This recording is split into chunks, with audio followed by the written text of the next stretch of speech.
Bonjour, alors hier je vous ai fait une petite vidéo très générale sur ce qu'était la Bible, simplement pour que quand on parle des choses, il faut savoir à peu près de quoi on parle. Et donc je vous avais juste fait une introduction extrêmement générale sur les deux parties de la Bible, l'une qui vient de la traduction hébraïque, puisque Jésus qui était juif et qui est né dans un milieu juif, euh, pose toute sa réflexion sur la tradition juive, mais il l'a fait évoluer ou il la modifie ou ce que vous voulez. Et ça fait une autre partie de ces livres. Je vous ai déjà dit que la Bible c'était des livres, c'était une bibliothèque avec des livres très différents. Je vous montre à peu près à quoi ça ressemble. Donc vous avez l'Ancien Testament ici, ce qu'on appelle l'Ancien Testament, et le Nouveau. Donc vous voyez, c'est pas du tout la même taille. La, cette Bible qui contient les textes d'origine juive et correspond pas tout à fait à la Bible hébraïque, ça je vous l'ai déjà dit. Et puis je vais revenir là-dessus, sur ce qu'on appelle le Nouveau Testament, c'est-à-dire tout ce qui se fait à partir de Jésus. Alors, je vais préciser parce que, évidemment, il y a des gens qui sont très compétents qui m'ont écrit. Et donc, je vous disais qu'il y avait quand même deux parties importantes. C'était, d'une part, au début, vous trouvez les quatre évangiles.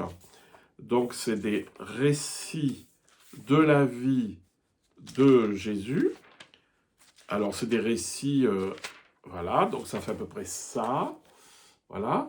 Et le reste, il y a des lettres.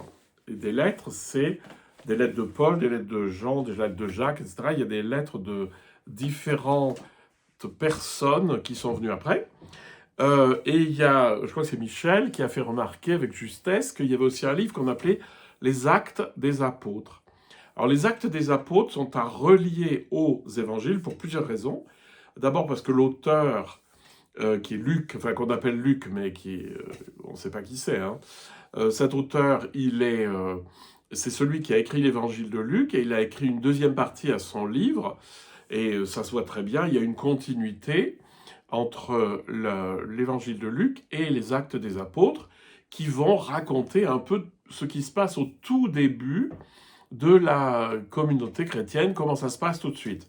Et d'ailleurs, on est encore dans la vie quelque part de Jésus, puisque le début des actes des apôtres nous parle quand même de l'ascension de Jésus. Donc Jésus est encore présent au début. Donc les quatre évangiles plus les actes, ça fait un bloc, on va dire, plus ou moins historique. Et après, vous avez des lettres qui sont des réflexions, bon, chez Paul, il y a beaucoup de lettres de Paul. C'est essentiellement des remarques théologiques et le soin des premières communautés qu'il a fondées. Voilà, donc en fait, vous avez un peu cette forme-là, mais ce qui est important de se souvenir, c'est que la trace historique se trouve dans les quatre évangiles plus les actes des apôtres. En fait, les lettres de Paul s'intéressent pas du tout à la vie concrète de Jésus. Paul prend de Jésus juste ce qui l'intéresse, c'est-à-dire le fait qu'il était fils de Dieu et qu'il a été crucifié, c'est-à-dire offert en sacrifice pour le péché du monde. Mais ça, c'est Paul. Hein.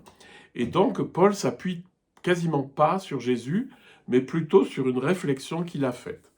Voilà, donc vous avez un tout petit peu l'idée de la forme du Nouveau Testament, donc du témoignage à partir de la vie de Jésus. Le Nouveau Testament est écrit en grec, alors que l'Ancien, c'est-à-dire les textes